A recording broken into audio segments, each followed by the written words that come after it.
येशू मरण पावला आहे, तिसऱ्या दिवशी पुनरुत्थित झाला आहे आणि पुन्हा नाही का पेत्र वगैरे हे सगळे लोक मासेमारी करायला लागलेत. विचार करा, इतके वर्ष कोणीतरी तुम्हाला शिकवतंय, कोणासोबत तुम्ही चालताय, तुम्हाला ट्रेनिंग देताय, तुम्हाला काय करायचं हे सांगताय आणि इतकं सगळं नाही का, खूप तुम्ही नाही का एक्सलन्सने परीक्षा पास केली आहे, सगळं नाही का दाखवले, येस तुम्हाला वचन समजलंय, चांगलं समजलंय, तुम्ही पाण्यावर चालेत, तुमच्याद्वारे नाही का तुम्ही प्रार्थना केली आणि नाही का दुरात्मे निघाले आहेत, अनेक लोकांसाठी तुम्ही प्रार्थना केली आहे, सुवार्तेचा प्रचार केलाय, वेगवेगळ्या अनेक ज्ञानी लोकांना, परुषी लोकांना सुद्धा तुम्ही उत्तर दिले, कारण तुम्ही येशू सोबत फिरताय.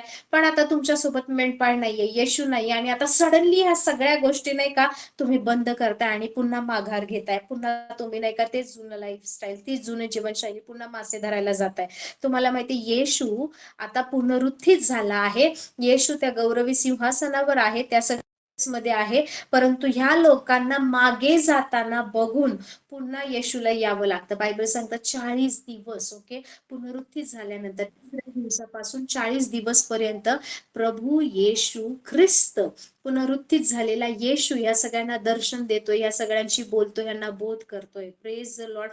पुन्हा पेत्र आणि हे सगळे लोक नाही का मासे धरायला गेले आहेत आणि येशू तिथे आला आहे आणि अचानकपणे त्यांना म्हणतो इकडे जाळी टाका. जेव्हा की आधी येशू म्हणालाय तुम्हाला माणसं धरणारं बनवेल, तुम्हाला मी नाही का मंडळी तुमच्यावर, पेत्राला म्हणाले मी तुझ्यावर माझी मंडळी रचील आणि नाही का तू काय होईल, माणसे धरणारा होशील, अधोलोकाचे फाटक तुझ्या आड उभे राहणार नाही. एवढं सगळं प्रभू येशू बोलला आहे आणि आता एवढ्या सगळ्यानंतर नाही का पेत्र ते सगळं बाजूला ठेवून आणि पुन्हा एकदा तो आपल्या जुन्या कामाकडे, मासेमारी करण्याकडे वळला आहे आणि पुन्हा एकदा नाही का तिकडे प्रभू येशू ख्रिस्त आले. He is reminding him, recap करतोय, जसं सुरुवातीला पेत्राची बोट घेऊन नाही का प्रभूने प्रचार केला होता आणि म्हणाला होता जाळी इकडे टाक. पेत्र काय म्हणाला, रात्रभर आम्ही पाहिलं प्रभू, काहीच नाही मिळालं, पण तुम्ही बोलताय तर टाकतो, आणि खूप मोठा माशांचा घोळका लागला होता. आता पुन्हा तसंच काहीतरी, पुन्हा तिकडे मासे धरायला गेला आहे आणि आता इकडे काय होतंय माहिती, येशू पेत्राला, तोपर्यंत त्यांना समजलं नाही की आपल्यासोबत पुनरुत्थित येशू आहे, म्हणतो की जाळी खाली सोड, आणि जाळी खाली सोडल्यावर नाही का 151 का 157 मोठे मासे, खूप मोठे असे मासे नाही का लागले. ही जाळी पुन्हा ताणली जाऊ लागली, फाटू लागली आणि नाही का तेव्हा त्याला आठवण झाली आणि मग तो म्हणतो प्रभूजी, येशूला तेव्हा पेत्र ओळखतो. Praise the Lord. सो परमेश्वराने आपल्या प्रत्येकाला काहीतरी सांगितलं, ज्यावेळेस सगळं चांगलं, प्रभू मी चर्चला जाणार, मी बायबल वाचणार, मी हे करणार, मी ते करणार, मी असं वागणार, प्रभू मी कॉम्प्रोमाइज करणार आहे, थोडीशी समस्या आली, थोडेसे प्रॉब्लेम झाले, कधी काही गोष्ट नाही का अंधुक दिसायला लागली, काय पुढे करायचं हे जेव्हा चित्र स्पष्ट नसताना पुन्हा आपण जुन्या जीवनशैलीकडे वळतो. येशूला परत शिष्यांकडे यावं लागलं, त्यांना पुन्हा सांगायला, त्यांना पुन्हा नाही का काय करायचं हे बोलायसाठी. Praise the Lord. पण ते पुन्हा सांगितल्यानंतर, त्या बोध केल्यानंतर पेत्र मागे वळला. Praise the Lord. त्याचं जीवन हे प्रार्थनेचं जीवन झालंय. तुम्ही प्रेषितांची कृत्य वाचा, every time you will find him praying. Hallelujah. तुम्हाला प्रार्थनेच्या वेळेस पेत्र मंदिरात चाललाय, तो प्रार्थना करत होता आणि मनन करत असताना त्याला दृष्टांत झाला. अशा वेगवेगळ्या गोष्टी तुम्हाला पेत्राच्या बाबतीत वाचायला मिळतील. आणि आता जसं प्रभू म्हणाला, माझ्यावर विश्वास ठेवणारा माझ्यापेक्षा महान कृत्य करेल. येशूला लोक स्पर्श करायचे, बरे व्हायचे, पेत्राच्या सावलीमध्ये लोक बरी होत आहेत. Praise the Lord, praise the Lord. मोठ्या गोष्टी, ग्रेटर ग्लोरी, हालेलुया. म्हणून प्रेषितांची कृत्य, याच्या पुढे अजून काही गोष्टी घडतायत. Praise the Lord, praise the Lord. सावलीसाठी पण तुम्हाला फिजिकली उपलब्ध राहावं लागतं. Praise the Lord. प्रेषित पौल आला आहे, हालेलुया, ज्याने ख्रिस्ती लोकांचा छळ केला, पण त्याला आता समजलं की येशू ख्रिस्त हाच परमेश्वर आहे. त्याने आपलं जीवन येशूला समर्पित केलंय.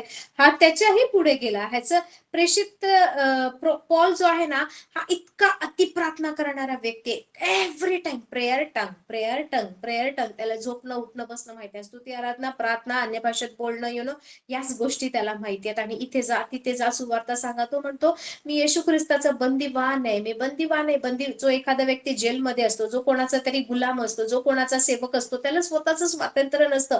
मास्टर धनी जे सांगणार ते करायचंय. गुलाम जर आहे तर त्याला नाही का जे काम दिलंय ते करायचंय. बंदीवान जो जेलमध्ये आहे त्याला स्वातंत्र्य नाहीये, त्याला जे सांगणार ते करायचं आहे. Praise Lord. तो म्हणतो मी सुवार्तेसाठी नाही का ख्रिस्ताचा बंदीवान आहे. सो मला जे देवाने सोपवले ते मला संपूर्ण करायचंय, ते काम पूर्ण करायचं आहे. तो मला माहितीये याच्या पुढेही प्रेषित पौल पोचला. प्रार्थना, प्रार्थना, प्रार्थना करून की आता प्रेषित पॉलच्या अंगावरचे कपडे, फडके, तुकडा जरी कपड्याचा आणला आणि नाही का आजारी माणसावर नेऊन टाकला ना, तो व्यक्ती बरा व्हायचा. मग आता फिजिकली अपोस्टल पॉलला थांबायची गरज नाही. त्याचा एखादा कपडा आहे घेऊन कोणी एका देशातून दुसऱ्या देशात गेला तर तो माणूस पण बरा व्हायचा. These are the realms of glory. Hallelujah. गौरवाचे हे वेगवेगळे स्तर आहेत. येशू ख्रिस्ताला लोक स्पर्श करायची, बरं होत होते. पेत्राच्या सावलीत लोक बरे व्हायला लागले. प्रेषित पौलाचे कपडे नेऊन जरी नाही का दुसऱ्यावर टाकले तर लोक बरे व्हायला लागले. There are so many other things. म्हणून ऍक्ट्स ऑफ द अपॉस्टल्स, प्रेषितांची कृत्य म्हटली. आता यामध्ये तुम्ही कुठे आहात, तुमचं नाही का काय लिहिण्यात येईल पुस्तकात याचा विचार करा. It is possible, it is possible. येशू ख्रिस्ताच्या बाबतीत नाही का असं लिहिलं, जी कृत्य येशूने केली ती सगळी जर आपण पुस्तकात लिहिली एकूण एक नाही का, तर पृथ्वीवर पुस्तकं मावणार नाही. So there were so many works and miracles of Lord Jesus Christ. Hallelujah. So आपल्याकडे अजूनही स्कोप आहे की आपण विश्वासाने नाही का अजूनही अशक्य गोष्टी शक्य करू शकतो. Y prayer, Y Thanksgiving, Y request, Y intercession. Praise the Lord. कारण हा मार्ग आहे स्वर्गीय गोष्टी मिळविण्याचा, जे देवाने आधीच दिलंय ते मिळवण्याचा. यू शुड बी नोईंग की हे मला देवाने दिलंय. आपण प्रार्थना करताना अनसर्टन, अनिश्चित अशी प्रार्थना नाही करत की नाही प्रभूला मला खुश करायचंय मग प्रभू ते. No, you know that God has already blessed you, know that God has already given you. देवाने तुम्हाला आशीर्वादित केले, देवाने सगळे ब्लेसिंग दिलेत. Now you are preparing, now you are praying, now you are fighting. Why? To gain those blessings? No, you know already it is given. ते सर्व आशीर्वाद दिलेत, पण ते दिलेल्या आशीर्वादामध्ये त्या सत्यामध्ये चालण्यासाठी तुम्ही नाही का आता विश्वासाचं सुयुद्ध लढत आहात. Praise the Lord, praise the Lord. जे येशूने दिलंय ते. यासाठी सगळ्यात मोठं अडसर काय आहे माहिती? आपली जुनी जीवनशैली. आपण जितकं जास्त नाही का शारीरिक जगिक विचार करतो ना, आपण प्रॅक्टिकली आपण प्रत्येक गोष्ट नाही का आपण प्रूफ करून नाही का, किंवा आपण प्रत्येक गोष्टीचा पुरावा म्हणजे इट्स लाईक आपल्याला दिसलं तर आपण विश्वास ठेवतो नाही का. ही गोष्ट असं नाहीये. आपण नाही का काही वेगळं जर म्हटलं तर आपल्याला वाटतं इज इट पॉसिबल. आपल्या मनामध्ये संशय येतो, आपल्या मनामध्ये डाऊट येतो, आपल्याला वाटतं हे शक्य आहे का. आपण नाही का आता कोणत्या सेंच्युरीमध्ये आहोत, कोणत्या शतकात आपण आहोत आणि आपण असा विचार केला पाहिजे का. मला तुम्हाला सांगू द्या, नीतिमान विश्वासाने जगेल असं लिहिलंय. परमेश्वर म्हणतो माझा नीतिमान विश्वासाने जगेल.